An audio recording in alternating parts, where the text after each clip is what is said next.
Resolusi konflik yang konstruktif adalah pendekatan yang bertujuan menyelesaikan perselisihan dengan cara yang positif dan produktif, sehingga semua pihak yang terlibat merasa didengar, dipahami, dan mendapatkan solusi yang memuaskan. Pendekatan ini tidak hanya berfokus pada menyelesaikan masalah jangka pendek, tetapi juga membangun hubungan yang lebih kuat dan komunikasi yang lebih baik untuk masa depan. Berikut adalah penjelasan lengkap tentang pentingnya resolusi konflik yang konstruktif, cara melakukannya, dan manfaat yang dapat diperoleh. Pentingnya resolusi konflik yang konstruktif. 1. Membangun hubungan yang lebih baik. Pendekatan yang konstruktif dalam menyelesaikan konflik membantu membangun kepercayaan dan memperkuat hubungan di antara anggota tim, rekan kerja, atau keluarga. Hal ini memungkinkan interaksi di masa depan menjadi lebih efektif. 2. Meningkatkan produktivitas. Konflik yang dibiarkan berlarut-larut dapat mengganggu konsentrasi dan menghambat kinerja. Resolusi konflik yang cepat dan efektif akan memastikan bahwa semua pihak dapat fokus kembali pada pekerjaan atau proyek tanpa gangguan. 3. Menghindari konflik yang lebih besar. Ketika konflik tidak diatasi dengan benar, masalah kecil bisa berkembang menjadi lebih besar dan lebih kompleks. Dengan resolusi yang konstruktif, konflik dapat dicegah dari berkembang menjadi perselisihan yang lebih serius. 4. Mendorong komunikasi yang lebih terbuka. Penyelesaian konflik yang konstruktif melibatkan komunikasi yang jujur dan terbuka. Ini membantu menciptakan budaya di mana orang merasa aman untuk berbicara tentang masalah mereka sebelum menjadi konflik besar. 5.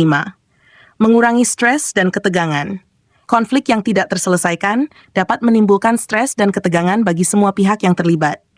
Penyelesaian yang tepat mengurangi tekanan emosional dan menciptakan lingkungan yang lebih tenang dan damai. Cara melakukan resolusi konflik yang konstruktif. 1. Mengidentifikasi sumber konflik. Analisis masalah. Langkah pertama dalam menyelesaikan konflik adalah memahami sumber sebenarnya dari masalah tersebut. Terkadang, apa yang tampak sebagai sumber konflik adalah gejala dari masalah yang lebih mendasar. Hindari asumsi.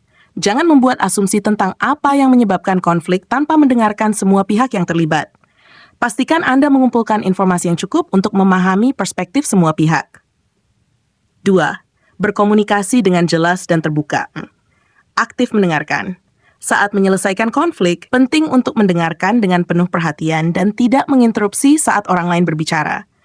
Ini menunjukkan bahwa Anda menghargai perspektif mereka.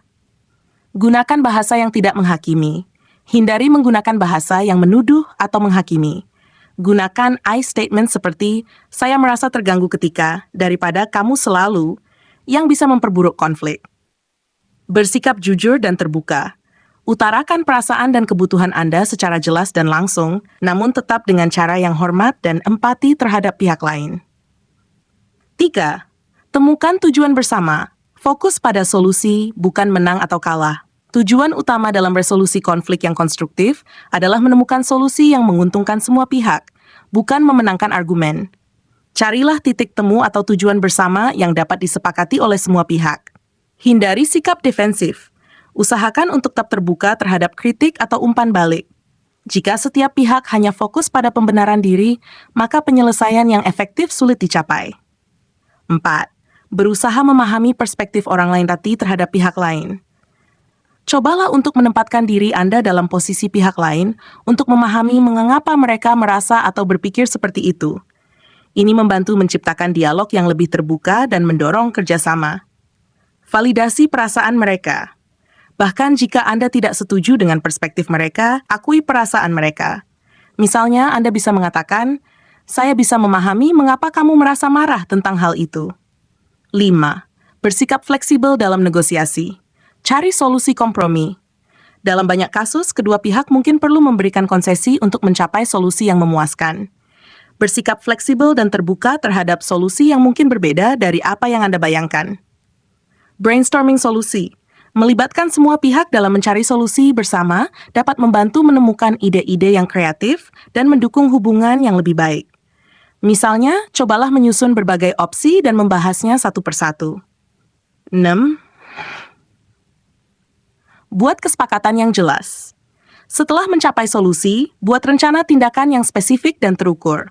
Pastikan setiap orang jelas tentang peran dan tanggung jawab mereka dalam menyelesaikan masalah tersebut. Dokumentasikan kesepakatan.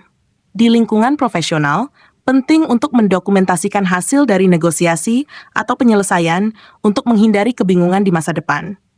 7. Tindaklanjuti hasilnya. Pantau implementasi solusi. Pastikan semua pihak menindaklanjuti komitmen yang telah disepakati. Adakan pertemuan tindak lanjut jika diperlukan untuk memeriksa apakah solusi yang diambil benar-benar efektif. Evaluasi proses. Setelah konflik terselesaikan, refleksikan bagaimana proses tersebut berlangsung dan apakah ada hal yang dapat diperbaiki untuk penanganan konflik di masa mendatang. Contoh kasus resolusi konflik yang konstruktif. Konflik di tempat kerja. Kasus. 2 rekan kerja berselisih tentang siapa yang bertanggung jawab atas bagian tertentu dari proyek tim. Hal ini menyebabkan ketegangan dan gangguan dalam alur kerja. Solusi, manajer mengadakan pertemuan di mana kedua pihak dapat berbicara secara terbuka tentang perspektif mereka.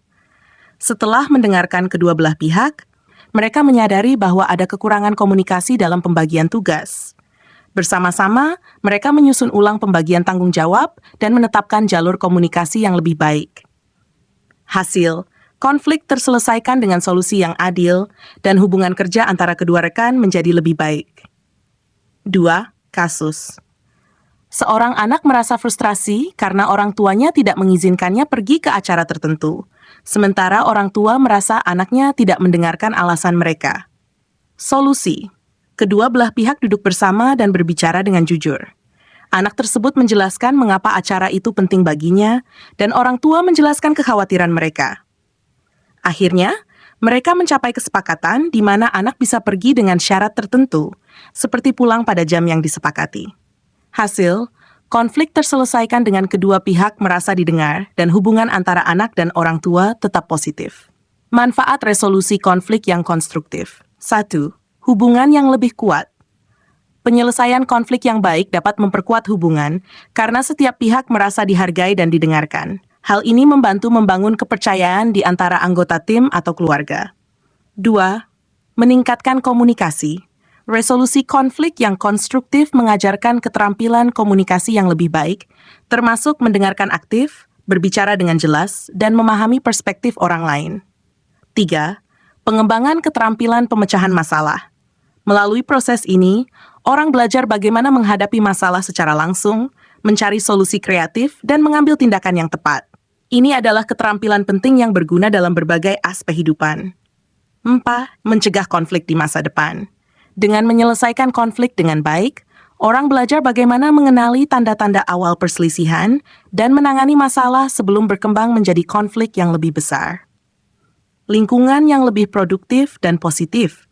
Di tempat kerja, resolusi konflik yang konstruktif membantu menciptakan lingkungan yang lebih kolaboratif dan produktif, di mana setiap orang merasa dihargai dan bekerja bersama untuk mencapai tujuan bersama. Kesimpulan, resolusi konflik yang konstruktif adalah pendekatan yang berfokus pada penyelesaian masalah dengan cara yang menghormati semua pihak yang terlibat. Ini melibatkan komunikasi yang jujur, pemahaman yang mendalam tentang perspektif orang lain, dan pencarian solusi yang saling menguntungkan.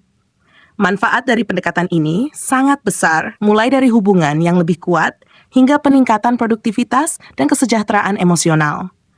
Dengan mengadopsi strategi resolusi konflik yang konstruktif, baik individu maupun organisasi dapat menciptakan lingkungan yang lebih sehat, positif, dan efektif. Demikian, semoga bermanfaat.